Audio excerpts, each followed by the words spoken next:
jumpa kakak-kakak. Kita jumpa kembali dalam program persiapan guru sekolah minggu. Kakak-kakak yang dikasih Tuhan, pada episode kali ini kita mempersiapkan bahan persiapan kita dari Matius pasal 6 ayat 5-13, diberi judul belajar dari doa Bapa kami, Tuhan mengajar berdoa. Belajar dari doa Bapa kami, Tuhan mengajar berdoa. Sebelum kita mulai persiapan kita, saya mengajak kita semua berdoa. Mari kita berdoa. Bapa di surga, Bapa yang penuh kasih, kami anak-anak-Mu yang masih Engkau percayakan untuk boleh menyampaikan firman-Mu pada anak sekolah minggu. Kami mohon berkat-Mu, pimpinan-Mu, kala kami akan mempersiapkan bahan ajar. Terima kasih Bapa, amin. Untuk bahan Alkitabnya akan disampaikan oleh Kak Pendeta Hendra. Mari silakan Kak Pendeta Hendra. Salam kakak-kakak, kita akan bersama-sama membahas firman Tuhan pada kesempatan kali ini. Kita akan membahas dari Matius pasal yang ke-6 ayat 5 sampai dengan 13. Ini kisah tentang Tuhan Yesus yang mengajarkan berdoa. Mari kakak-kakak, kita akan membaca bagian firman Tuhan. Saya akan bacakan buat kita semua. Dan apabila kamu berdoa, janganlah berdoa seperti orang munafik. Mereka suka mengucapkan doanya dengan berdiri dalam rumah-rumah ibadat dan pada tikungan-tikungan jalan raya, supaya mereka dilihat orang. Aku berkata kepadamu, sesungguhnya mereka sudah mendapat upahnya. Tetapi jika engkau berdoa, masuklah ke dalam kamarmu, tutuplah pintu, dan berdoalah kepada Bapamu yang ada di tempat tersembunyi. Maka Bapamu yang melihat yang tersembunyi akan membalasnya kepadamu. Lagi pula dalam doamu itu janganlah kamu bertele-tele seperti kebiasaan orang yang tidak mengenal Allah. Mereka menyangka bahwa karena banyaknya kata-kata doanya akan dikabulkan. Jadi janganlah kamu seperti mereka. Karena Bapamu mengetahui apa yang kamu perlukan sebelum kamu minta padanya. Karena itu berdoalah demikian. Bapa kami yang di sorga, dikuduskanlah namamu, datanglah kerajaanmu, jadilah kehendak-Mu di bumi seperti di sorga. Berikanlah kami pada hari ini makanan kami yang secukupnya, dan ampunilah kami akan kesalahan kami, seperti kami juga mengampuni orang yang bersalah kepada kami. Dan janganlah membawa kami ke dalam pencobaan, tetapi lepaskan kami daripada yang jahat. Karena Engkaulah yang mempunyai kerajaan dan kuasa dan kemuliaan sampai selama-lamanya. Amin. Demikian pembacaan firman Tuhan yang berbahagia adalah setiap kita yang membaca dan yang memelihara firman Allah dalam hidup. Kita mau mengajak adik-adik untuk belajar dari doa Bapa kami. Ini kita mau bawa untuk memperkenalkan adik-adik tentang Tuhan yang mengajar berdoa. Mari kita susuri ayat per ayat apa yang Tuhan rindukan untuk kita sampaikan kepada adik-adik. Pada ayat yang kelima, kita bisa melihat bahwa Tuhan sedang meresponi sesuatu yang mungkin pada umumnya saat itu terjadi. Dan Tuhan mau menyampaikan satu hal, yaitu hal berdoa. Dalam ayat yang kelima disebutkan, janganlah berdoa seperti orang munafik. Ternyata mungkin ada banyak sekali orang-orang pada saat itu berdoa seperti orang munafik. Kenapa? Mereka berdoa untuk maksud tertentu. Nampaknya tulus, tetapi ada udang di balik batu. Mereka mau supaya mereka dilihat orang, disebutkan di ayat yang kelima demikian. Jadi, ada banyak orang berdoa untuk menunjukkan kesalehannya. Makanya kenapa mereka berdoa berdiri di rumah-rumah ibadat dan tikungan-tikungan jalan raya. Kenapa? Karena mereka ingin supaya banyak orang melihatnya. Jadi, ada satu pesan kuat yang Tuhan Yesus sampaikan, bahwa doa itu bukan untuk dilihat orang. Doa adalah sebuah relasi dengan Tuhan yang secara privat kita lakukan antara kita dan Tuhan, bukan untuk kita dilihat orang. Pada ayatnya yang ke-6 disebutkan bagaimana harusnya kamu berdoa. Demikian Tuhan menyampaikan sebuah pengajaran. Masuklah ke dalam kamarmu dan tutuplah pintu. Jadi ini adalah jawaban atas apa yang ada di ayat yang kelima. Jadi jangan menjadikan ayat yang ke-6 ini cara berdoa yang harus dilakukan. Wah, kita kalau berdoa harus di kamar sempit. Jadi ada satu tempat tersembunyi. Tidak begitu. Kalau kita ada di tempat makan umum misalnya ya, kita boleh berdoa dan kita usah gelisah di tempat yang tersembunyi begitu. Kita berdoa bukan untuk maksud supaya orang lain melihat. Jadi ini penting ya. Apa yang dituliskan di ayat yang ke-6 adalah jawaban apa yang ada di ayat yang ke-5. Kamu harus berdoa bukan untuk dilihat orang, tapi di tempat tersembunyi. Masuklah kamarmu, tutuplah pintumu. Doa adalah relasi pribadi kita dengan Tuhan. Kenapa? Karena Bapa di tempat yang tersembunyi itu kita ajak berkomunikasi, kita mau berkomunikasi dengan Dia, dan itu penting. Jadi ini pesan yang utama adalah doa itu sangat privat. Doa bukan untuk dilihat orang. Yang kedua, di ayat 7 dan 8 disebutkan, doa juga jangan bertele-tele. Nah, ada catatan yang penting dalam bicara soal bertele-tele. Orang yang bertele-tele menandakan dia nggak kenal Tuhan. Di ayat 7 disebutkan, seperti kebiasaan orang yang tidak mengenal Allah. Jadi kalau kita kenal Allah, Allah yang maha tahu, maka kita nggak perlu berdoa untuk bertele-tele, ya. Ayat ke-8 disebutkan, karena Bapamu mengetahui apa yang kamu perlukan sebelum kamu minta padanya. Jadi sebuah doa adalah sebuah juga gambaran iman kita. Kalau kita berdoa, mengutarakan sesuatu dengan singkat, jelas, dan kita mau menyampaikannya dengan pas, ya, itu menandakan kita kenal Tuhan. Tuhan adalah sebagai pribadi yang maha tahu, maha berkuasa. Sebelum kita minta padanya, dia udah tahu. Maka berdoa untuk menjalin relasi pada Tuhan yang maha tahu. Maka jangan lalu bertele-tele, karena ada banyak orang juga rindu supaya doanya didengar orang sebagai doa yang indah, doa yang bisa membuat dia diakui sebagai orang yang saleh, karena kata-kata doanya itu problem, ya. Jangan berdoa seperti demikian. Yang berikutnya di ayat yang 9 disebutkan, lalu Tuhan Yesus menyampaikan sebuah doa dengan kata-kata yang ia ajarkan. Dan kita mau perhatikan, berdoalah demikian. Kira-kira Tuhan Yesus menyampaikan begitu. Berdoa seperti ini. Doa harus dibuka dengan sebuah pengagungan akan Tuhan. Bapa kami yang di sorga, dikuduskanlah namamu, inilah kehendakmu. Jadi sebuah pengagungan, tapi juga kita mendasari doa ini, apa yang aku sampaikan ini adalah sebuah doa yang sebenarnya adalah doa yang aku dasarkan pada Tuhan yang maha tahu. Jadi kehendak Tuhanlah yang jadi, bukan apa yang aku minta, bukan apa yang aku paksa dengan keinginan-keinginanku, tapi benar-benar adalah tentang Tuhan. Jadi doa penuh rasa hormat harus kita lakukan, dan juga doa yang tunduk pada kuasa Tuhan yang penuh dengan kuasa itu. Lalu ayat yang berikutnya, Tuhan Yesus menyampaikan satu pokok doa yang perlu disampaikan adalah, mintalah apa yang dibutuhkan dalam satu hari. Ya. Ada sesuatu yang diminta dalam satu hari. Dan kita perlu juga mengutarakannya apa yang kita butuhkan. Tapi jangan apa yang kita inginkan, tapi apa yang kita butuhkan. Makanya dia sebelah disebutkan pada hari ini. Pada hari ini, besok ada kesulitannya sendiri. Dan ketika kita mengatakan pada hari ini, kita mau mengatakan bahwa Tuhan tahu apa yang dibutuhkan pada hari depan. Makanya doa yang dinaikkan oleh Tuhan Yesus yang diajarkan kepada para murid-muridnya itu tentang ketika dia mengatakan, berikanlah kami pada hari ini makanan kami yang secukupnya. Ini bukan hanya soal meminta sesuai kebutuhan, tapi juga ada sebuah keyakinan, pengenalan akan Tuhan, bahwa Tuhan itu adalah pemelihara hidup.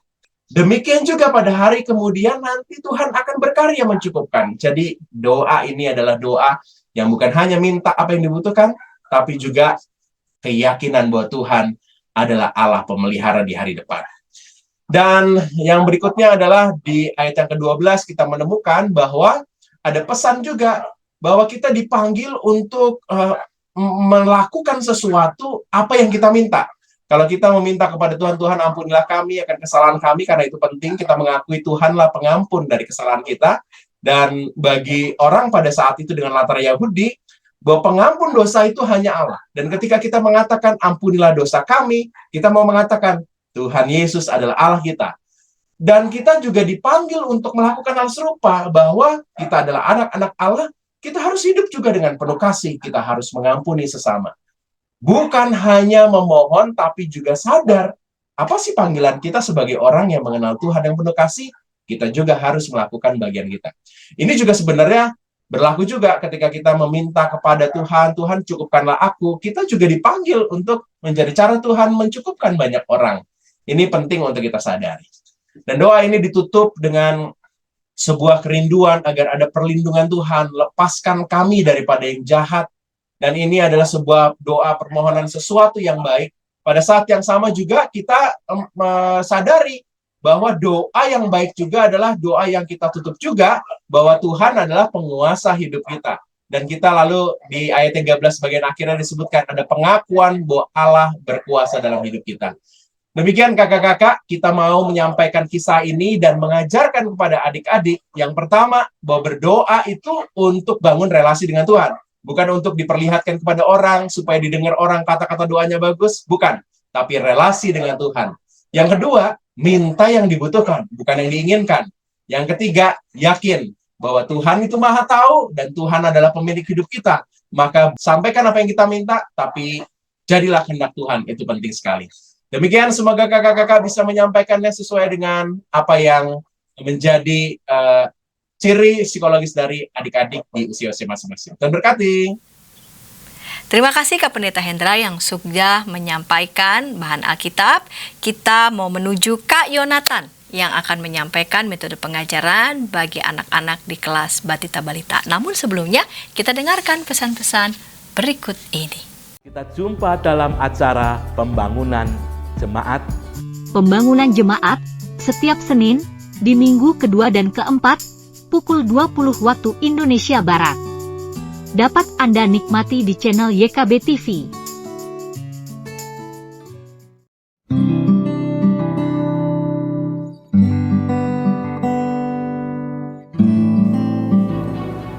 Hi folks, this is Daily Spirit for Youth, a daily devotional that helps you grow closer to God and apply His Word to your life.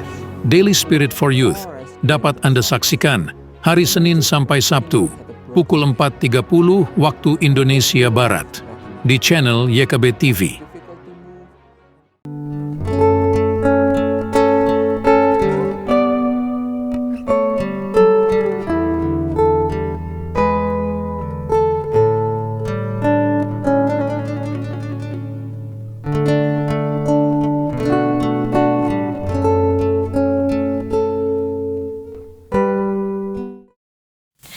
Kakak-kakak senang masih bersama dengan kami dalam persiapan guru sekolah minggu. Kakak-kakak, pada episode kali ini kita mempersiapkan bahan ajar dari Injil Matius pasal 6 ayat 5-13. Belajar dari doa Bapa kami, Tuhan mengajar berdoa.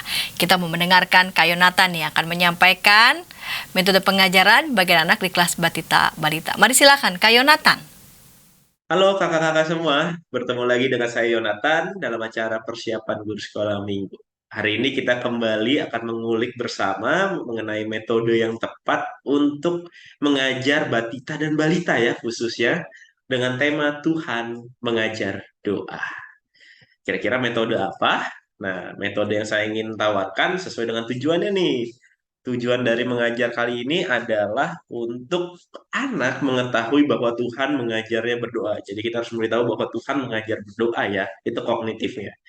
Dan afektifnya, anak dapat mengucapkan sebuah doa pendek.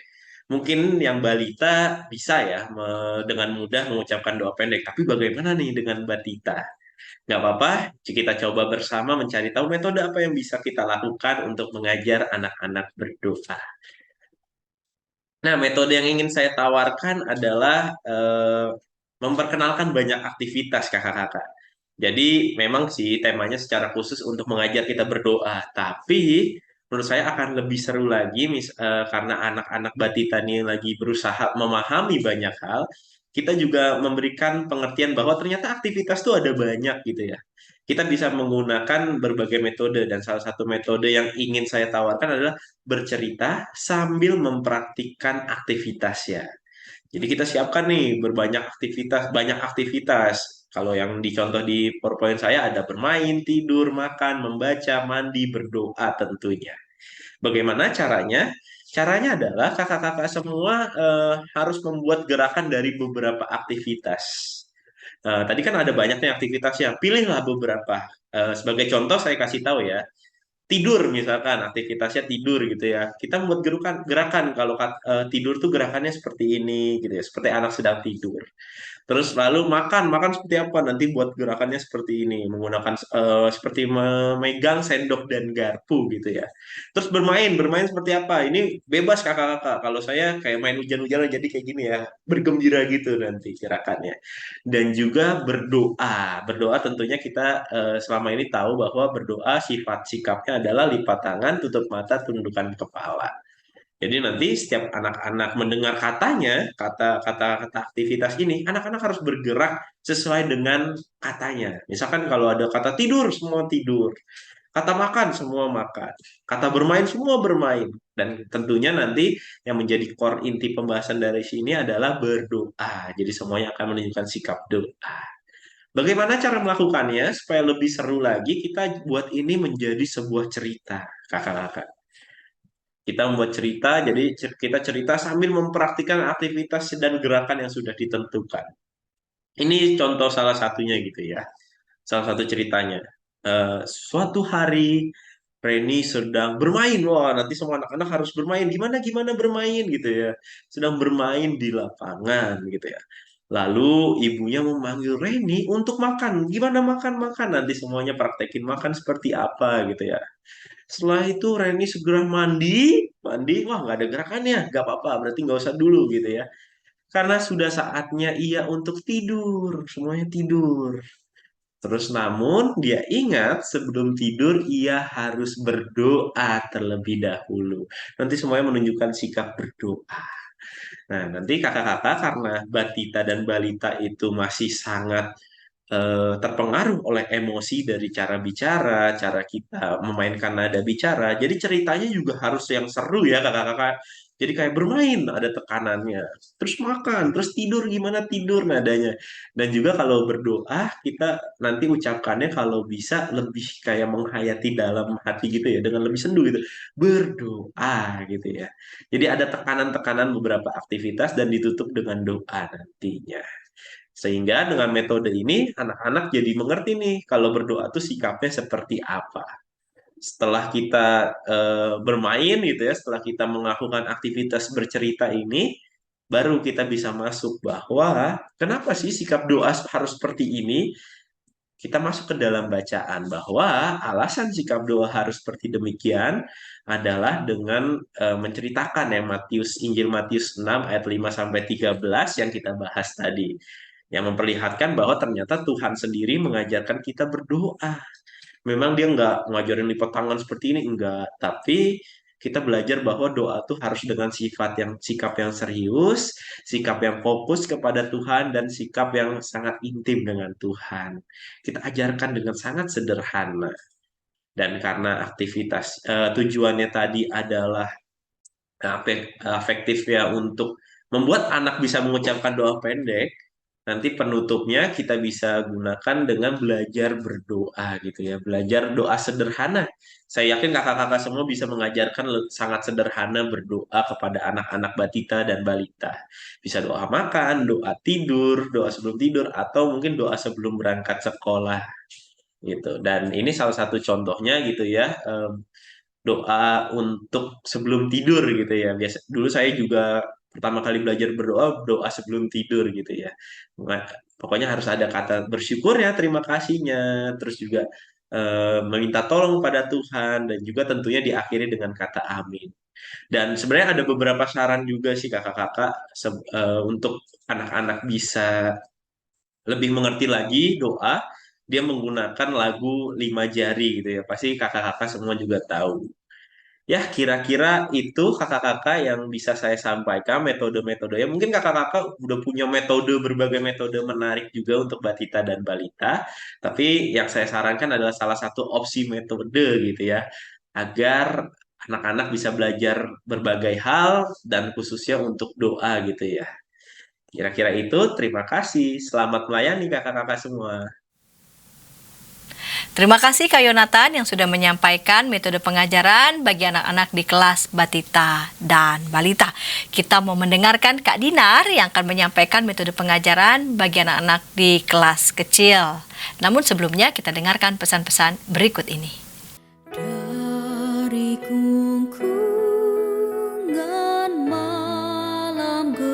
Nyanyikanlah nyanyian baru setiap hari Rabu pukul 12 waktu Indonesia Barat. Dapat Anda nikmati di channel Lagu Rohani YKB TV. Kita jumpa dalam acara pembangunan jemaat. Pembangunan jemaat setiap Senin di minggu kedua dan keempat pukul 20 waktu Indonesia Barat. Dapat Anda nikmati di channel YKB TV.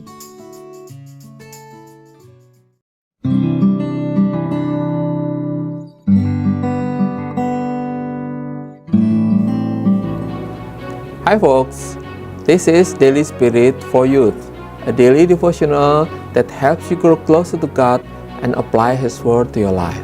Daily Spirit for Youth dapat Anda saksikan hari Senin sampai Sabtu pukul 4.30 waktu Indonesia Barat di channel YKB TV. Kakak-kakak sedang masih bersama dengan kami dalam program persiapan guru sekolah minggu. Pada episode kali ini kita mempersiapkan bahan ajar dengan judul Belajar dari Doa Bapa Kami, Tuhan Mengajar Berdoa, dari Injil Matius pasal 6 ayat 5 sampai 13. Dan kita mendengarkan Kak Dinar yang akan menyampaikan metode pengajaran bagi anak-anak di kelas kecil. Mari silakan Kak Dinar. Halo kakak-kakak yang terkasih dalam Tuhan, senang bisa berjumpa lagi dengan kakak-kakak. Saat ini saya ingin membagikan ide mengajar untuk kelas kecil.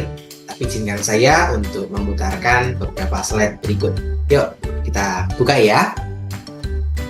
Nah kakak-kakak yang terkasih dalam Tuhan, hari ini bersama kita akan berbagi ide dengan tema Tuhan Mengajar Berdoa, khususnya untuk anak-anak di kelas kecil. Dari bahan Matius 6 ayat yang ke-5 sampai dengan 13. Tadi kita sudah mendengar sedikit ulasan tentang bagaimana Tuhan Yesus yang mengajar doa. Nah kali ini di kelas kecil kita akan secara rinci membahas bagaimana kemudian bagian ini kita sampaikan kepada anak-anak. Nah sebelumnya mari kita lihat satu persatu terlebih dahulu. Nah ini dia dari Matius pasal yang ke-6 ayat 5 sampai dengan 13 dengan topik hal berdoa. Kita mengajarkan kepada anak-anak supaya apa? Anak mengetahui bahwa Tuhan telah mengajari kepada setiap kita tentang doa. Bagaimana Tuhan sendiri mengajarkan setiap kita untuk berdoa. Dan yang kedua, anak dapat berdoa kepada Tuhan dengan sederhana. Tadi sudah belajar untuk mengetahui bagaimana doa itu. Kemudian selanjutnya anak merespon dengan apa? Mereka dapat berdoa kepada Tuhan dengan cara sederhana. Sederhana di sini dalam artian sesuai dengan bahasa mereka, sesuai dengan perkembangan mereka. Nah, ini dia ada 5 langkah yang bisa kita sampaikan kepada anak-anak. Bagian ini saya coba runtutkan supaya anak-anak bisa lebih menangkap ya bagaimana doa tadi menjadi satu sarana untuk berkomunikasi antara manusia dengan Tuhan. Tapi lebih dulu di bagian awal kita akan membuka pada sebuah pengalaman terlebih dahulu. Maka pada bagian pertama kita akan mengajak pada anak-anak untuk mengenali berbagai macam alat komunikasi. Ya, nanti ada alat komunikasi modern, alat yang tradisional. Ya, kemudian pada bagian kedua ajak anak untuk kemudian memahami pentingnya komunikasi. Kalau tadi alat itu sudah ada, maka kita lihat intinya. Apa sih yang penting di dalam komunikasi itu dan mengapa kemudian kita berkomunikasi? Nah, selanjutnya, kalau sudah selesai di bagian itu, kita akan menceritakan bagaimana kemudian Tuhan Yesus sendiri yang mengajari kepada setiap kita, anak-anaknya, untuk berdoa. Bagaimana doa itu yang baik seperti apa, bagaimana kita menyampaikan doa. Yang keempat, mari bersama kita ajari anak tentang sikap doa yang baik. Dan yang kelima, kita akan menutup pengajaran kita dengan memberikan aktivitas, di mana aktivitas nanti berbicara tentang keseluruhan dari pengajaran kita. Nah, maka di bagian awal kita bisa mengenalkan dulu pada anak-anak tentang Alexander Graham Bell. Ketika anak-anak mungkin masih ada yang beberapa tahu atau belum, kita bisa memberikan gambarnya. Anak-anak ada yang tahu tidak siapa nama bapak ini? Waduh, ini kok kayaknya bawa satu alat ya, kira-kira apa ya gitu ya, kita bisa tanya gitu, kita bisa memberikan tebakan. Depannya A ya, belakangnya R gitu. Nah, siapa tahu ada anak-anak yang membaca buku ensiklopedia atau mengetahui lewat internet gitu ya. Dia adalah seorang penemu telepon. Kira-kira siapa? Ada yang tahu? Kalau ada yang tahu gitu ya, atau mencoba menebak, maka kita harus mengapresiasi gitu ya, atau arahkan, ya ini kurang, ayo kurang sedikit lagi, kita dorong anak-anak gitu ya. Kalau nggak ada, maka kita memberitahukan ini bagian ini ya. Beliau adalah Alexander Graham Bell, dan dia adalah seorang penemu. Penemu apa? Penemu telepon sebagai alat komunikasi manusia. Karena apa? Dulu alat komunikasinya itu tidak secanggih sekarang anak-anak, sifatnya masih tradisional. Nah, yuk kita coba lihat bagian selanjutnya.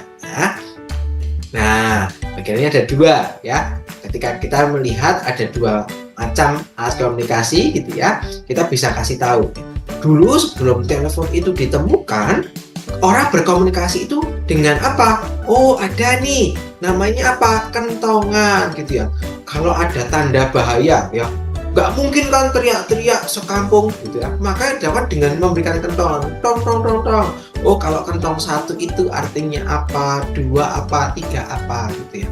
Kalau yang jarak jauh biasanya menggunakan nih yang di atas, apa namanya, surat. Nah, ada surat gitu ya. Nah, ada yang pernah menulis surat? Kita bisa tanyakan itu pada anak-anak gitu ya.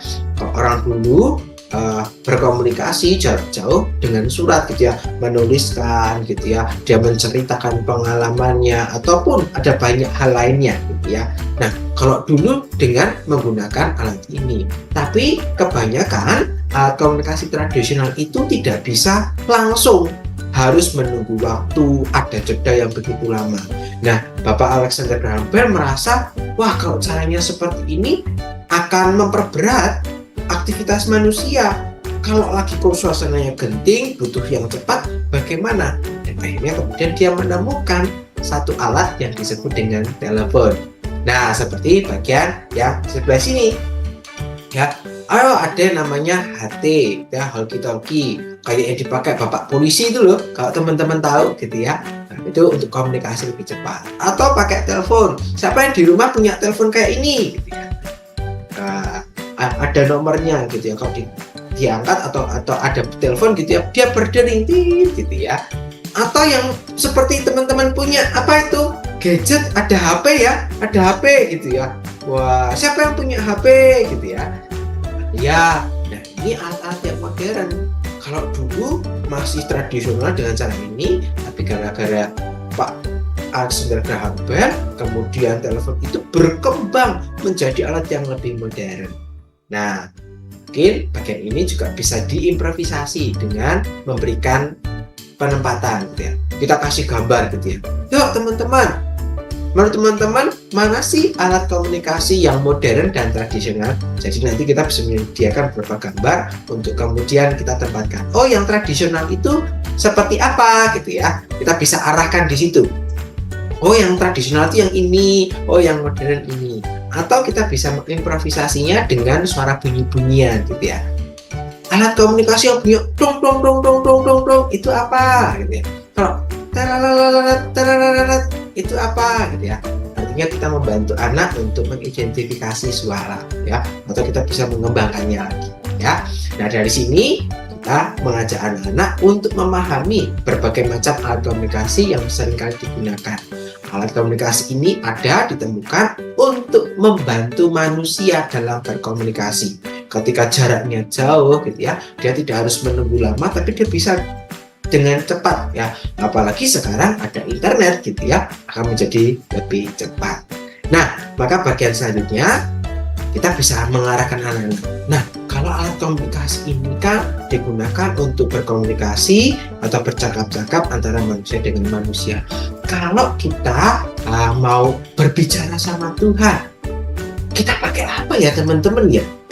Ada yang tahu kalau kita mau ngomong sama Tuhan, kita harus apa? Apa? Iya, dengan kita berdoa. Ini kemudian kita bisa ajarkan kepada anak-anak. Iya, dengan kita berdoa, ya, kita bisa berkomunikasi dengan Tuhan. Kenapa? Karena komunikasi itu sangat penting untuk membangun relasi kita, untuk kemudian menumbuhkan rasa percaya, gitu ya, untuk kemudian bisa saling memahami, gitu ya. Kalau kita berbicara dengan sesama kita, ya itu untuk tadi ya, menjalin relasi, mempererat hubungan, demikian juga dengan Tuhan. Semakin kita sering berkomunikasi dengan Tuhan, kita akan merasakan bagaimana Tuhan itu menyertai setiap kita. Maka berdoa menjadi salah satu cara untuk setiap orang yang percaya pada Tuhan dapat mengalami pertumbuhan, ya, mengalami eratnya sebuah relasi. Caranya seperti apa? Oh, dengan cara melipat tangan dan tutup mata. Kemudian kita bisa mengucapkan tentang apapun kepada Tuhan. Nah, selanjutnya kakak-kakak kita bisa mengajarkan lagi, gitu ya. Terus bagaimana toh doa yang baik itu? Doa yang baik itu dengan cara kita lipat tangan, tutup mata. Ya. Kenapa kok harus lipat tangan dan tutup mata? Oh, supaya kita itu fokus. Kalau kita berdoanya dengan melek gitu ya, kita jadi tidak fokus. Ya. Lagi mau berdoa tiba-tiba ada orang lewat, tiba-tiba kita bisa hilang fokusnya. Wah, mau ngomong apa sama Tuhan jadi kelupaan. Maka dalam Matius pasal 6 ayat 6-7 Tuhan mengajarkan kepada kita juga loh. Apa itu? Ketika kita berdoa, Tuhan mengajarkan kita untuk kita masuk ke dalam kamarmu. Kenapa? Karena dulu orang yang berdoa itu motivasinya adalah menunjukkan kepada orang lain. Jadi waktu itu gitu ya, orang banyak itu berdoa di tengah lapangan, di persimpangan jalan, mereka berteriak-teriak. Supaya apa? Mereka kelihatan saleh. Bukan dalam rangka membangun relasi dengan Tuhan, tetapi supaya mereka menunjukkan kepada orang lain. Nah, ini motivasi yang salah. Maka Tuhan tidak berkenan. Ya, Tuhan mau mengatakan apa? Oh, masuklah ke dalam kamarmu. Artinya kita harus secara khusyuk kepada Tuhan. Ya, jangan di tempat yang ramai gitu ya. Tuhan katakan tutuplah pintu dan berdoa supaya kita benar-benar bisa fokus di dalam doa kita kepada Tuhan. Nah, selanjutnya dikatakan di sana jangan bertele-tele. Jadi kalau kita berdoa sama Tuhan itu tidak usah yang panjang lebar, yang kata-katanya indah, tidak perlu. Cukup kita mengatakan apa yang kita perlukan, apa yang kita rasakan. Kalau kita lagi sakit, ya kita berdoa, Tuhan, aku sakit, kepala aku pusing, badanku panas, gigiku sakit, tolong Tuhan sembuhkan. Aku percaya bahwa Tuhan sanggup memulihkan. Amin, gitu ya. Atau ketika kita berdoa untuk makan, Tuhan, aku bersyukur untuk berkat-Mu. Biarlah makanan ini menjadi berkat untuk tubuhku. Terima kasih Tuhan. Amin. Itu juga bisa kita lakukan. Nah, seperti gambar ini ya. Ada yang berdoa di gereja gitu ya. Ada yang berdoa sebelum tidur gitu ya. Supaya Tuhan menyertai, Tuhan menjaga di dalam hidup kita. Ada yang ketika mau dengerin firman Tuhan juga berdoa gitu ya. Maka ini yang paling ujung itu ya, gambar seorang anak yang berdoa dengan khusyuk kepada Tuhan. Nah, kita juga bisa melihat bahwa Tuhan Yesus sendiri juga mengajarkan kita loh untuk berdoa. Ya, di dalam Matius dikatakan sana, di dalam doa yang seringkali kita sebut dengan doa Bapa kami. Di sana Tuhan memberikan contoh, gitu ya. Paling tidak ada 3, ya. Bagaimana yang pertama? Dikatakan sana, berikanlah kami pada hari ini makanan kami yang secukupnya.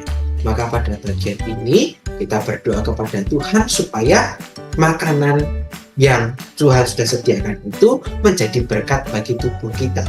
Sekaligus doa itu mengantarkan bagaimana kita bersyukur untuk setiap berkat yang sudah kita terima. Ya, kita berterima kasih kepada Tuhan.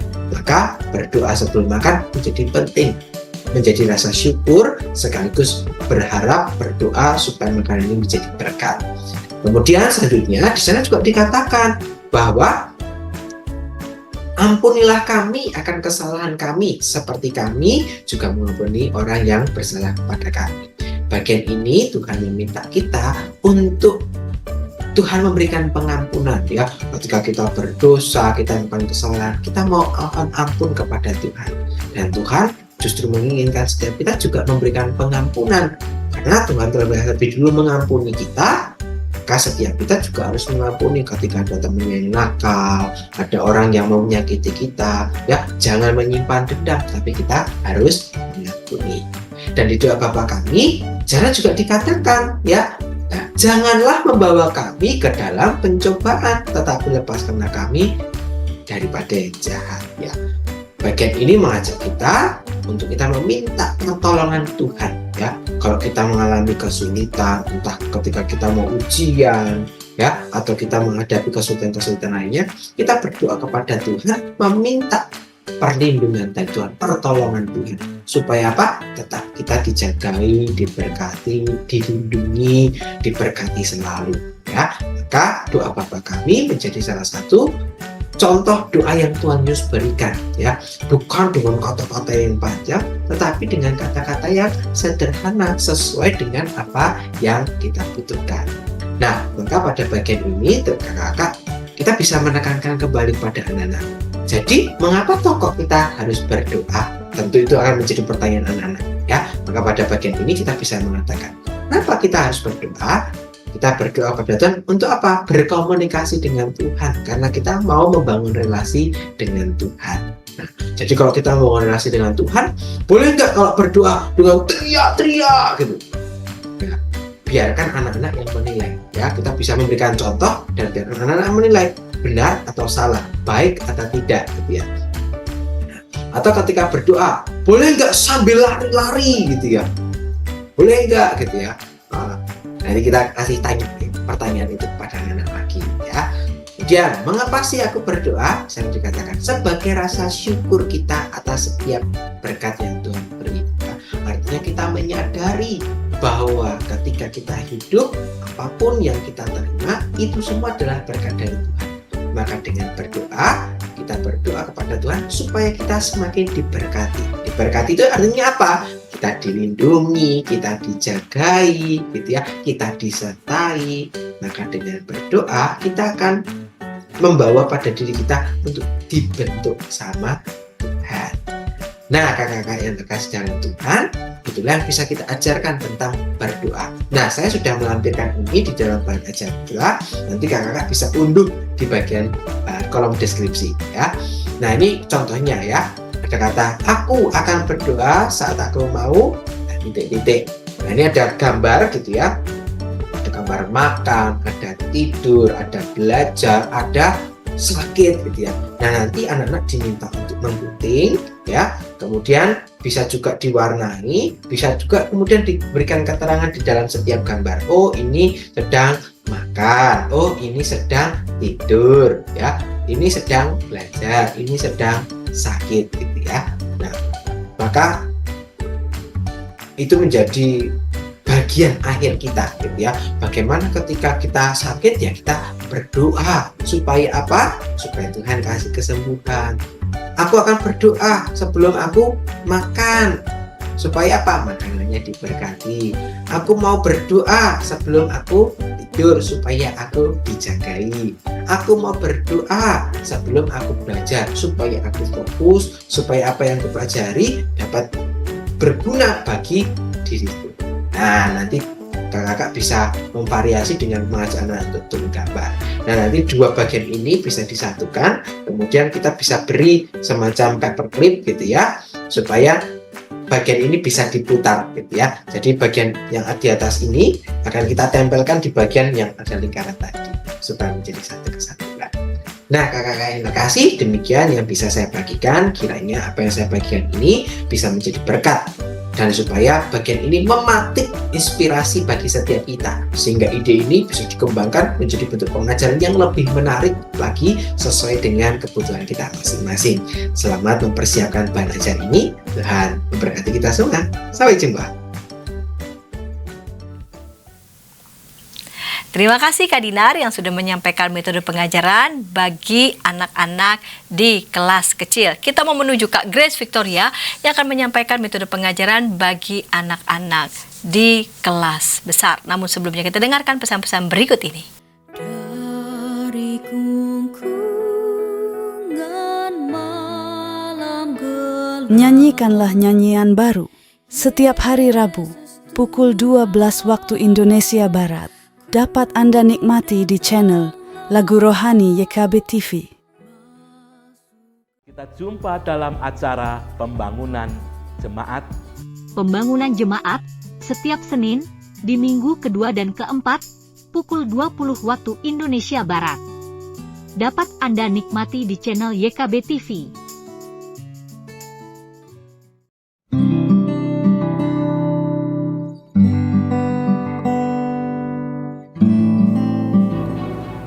Hi folks, this is Daily Spirit for Youth, a daily devotional that helps you grow closer to God and apply His Word to your life.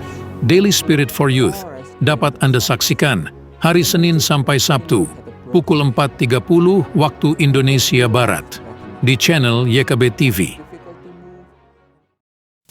Kakak-kakak, senang masih bersama dengan kami dalam program persiapan guru sekolah minggu. Pada episode kali ini kita mempersiapkan bahan ajar kita dengan judul Belajar dari Doa Bapa Kami, Tuhan Mengajar Berdoa, dari Injil Matius pasal 6 ayat 5 sampai 13. Dan kita mau mendengarkan Kak Grace Victoria mau menyampaikan metode pengajaran bagi anak-anak di kelas besar. Mari silakan Kak Grace Victoria.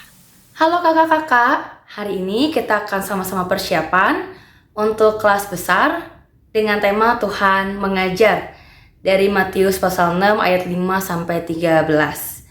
Nah, karena kita mengajar di kelas besar, kita ingat kembali apa yang menjadi tujuan untuk pengajaran kita minggu ini. Tujuan yang pertama adalah anak mengetahui bahwa Tuhan mengajar berdoa. Dan tujuan yang kedua adalah anak dapat berdoa kepada Tuhan dengan cara yang sederhana. Kita harus ingat dua tujuan itu ya kakak-kakak, sehingga setiap penyampaian kita ke adik-adik itu semua tertuju untuk mencapai tujuan tersebut. Nah, kita hari ini akan membahas tentang Tuhan mengajar doa, dan saya akan memberikan ide-ide, usulan bagaimana cara penyampaian yang bisa kita berikan untuk adik-adik di kelas besar. Yang pertama, kakak-kakak bisa bertanya kepada adik-adik, kepada teman-teman, siapa di sini yang pernah berdoa? Gitu ya. Wah, tentu jawabannya semua pernah berdoa. Tapi juga bisa tanya selanjutnya lagi ya. Siapa di sini yang pernah berdoa? Kalimatnya begini. Tuhan, hari ini aku mau tidur. Amin. Nah, kita lihat kakak-kakak, bagaimana respon adik-adik ketika kakak-kakak bertanya demikian. Kalimat yang sederhana, hanya Tuhan, aku mau tidur. Amin. Atau Tuhan, sekarang aku mau makan, berkati makanan ini. Amin. Kita bisa lihat ya respon adik-adik bagaimana atau seberapa sering mereka berdoa dengan kalimat-kalimat seperti itu. Nah, sekarang kita tanya lagi kepada adik-adik. Adik-adik kan udah kelas besar nih. Siapa di sini yang sudah hafal doa Bapa Kami? Nah, biasanya kapan sih kita memanjatkan atau mengucapkan doa Bapa Kami? Mungkin jawabannya adalah ketika doa syafaat atau doa di sekolah. Kita bisa tanya lagi, pernah nggak kita memanjatkan doa Bapa Kami ketika di rumah berdoa sendirian? Kita bisa tahu juga ya kakak-kakak respon adik-adik saat itu seperti apa nantinya. Lalu kita bilang, apakah adik-adik selama ini hanya menghafal doa Bapa Kami atau ada yang ngerti? Apa sih maknanya doa Bapa Kami? Kenapa Tuhan Yesus sendiri memanjatkan doa itu? Dan seringkali doa Bapa Kami disebut sebagai doa yang Tuhan Yesus ajarkan. Maka tema hari ini adalah Tuhan mengajar berdoa. Kalau adik-adik menjawab cuman ngafalin karena disuruh guru, hafalin karena disuruh orang tua dan lain sebagainya, atau bisa jadi ada juga yang bilang ya nggak tahu kak, cuman ikut-ikut aja, atau tahu kak maknanya ada ini. Kita bisa tanya, kita bisa pancing bagaimana respon adik-adik. Ingat kakak-kakak, kelas besar adik-adik udah mulai minim ya responnya. Beda ketika mereka masih kelas kecil. Tapi dari pertanyaan-pertanyaan itu kita mencoba mereka untuk aktif, untuk mau merespon setiap pertanyaan-pertanyaan yang kita ajukan. Nah, Hari ini kita akan membahas tentang apa aja sih sebenarnya makna doa Bapa Kami yang Tuhan Yesus ajarkan. Tujuan pertama ya, Tuhan, adik-adik tahu Tuhan mengajar mereka berdoa. Maka kita bisa bagi ya kakak-kakak dalam PowerPoint kita masing-masing, dalam apa yang kita persiapkan. Yang pertama, kita tahu kita mau berdoa kepada siapa ya? Bapa Kami yang ada di sorga. Kita sampaikan, oh iya, kita mau berdoa kepada Bapa di sorga. Lalu kalimat selanjutnya ditunjukkan untuk apa? Kita memuji, menyembah Dia. Karena apa? Dia adalah Allah yang Maha Kuasa. Biar apapun yang terjadi di bumi ini, kehendaknya di bumi itu juga terjadi seperti di sorga. Lalu setelah kita memuji Tuhan, menyembah Tuhan, kita mengakui kemahakuasaannya Tuhan, adik-adik boleh loh memanjatkan permohonan. Kayak kalau doa Bapa Kami, berikanlah kami pada hari ini makanan kami yang secukupnya. Kita bisa mengajukan permohonan. Tapi ingat, permohonannya yang seperti apa? Seperti yang Tuhan ajarkan ya. Ketika Tuhan bilang beri makanan yang secukupnya, Tuhan gak mengajarkan berilah makanan kepada kami yang berkelimpahan sebanyak-banyaknya, tapi yang secukupnya. Kita tahu apa kebutuhan kita, keperluan kita, bukan cuma sekedar keinginan. Selanjutnya, kita mengakui kesalahan kita. Kita memohon ampun kepada Tuhan. Dan kita juga belajar untuk bisa memaafkan orang lain. Ketika kita memohon pengampunan dari Tuhan, kita berharap Tuhan mengampuni kita. Maka ketika ada orang juga yang bersalah kepada kita, kita juga mau belajar untuk memaafkan mereka, mengampuni orang lain. Dan selanjutnya, kita memohon pertolongan dari Tuhan untuk kita mampu melakukan apa yang Tuhan inginkan dan menjauhkan dari segala pencobaan. Ya, melakukan yang jahat bukanlah hal yang Tuhan inginkan. Maka kita minta pertolongan Tuhan. Tuhan yang memampukan kita untuk kita bisa melakukan apa yang Tuhan kehendaki.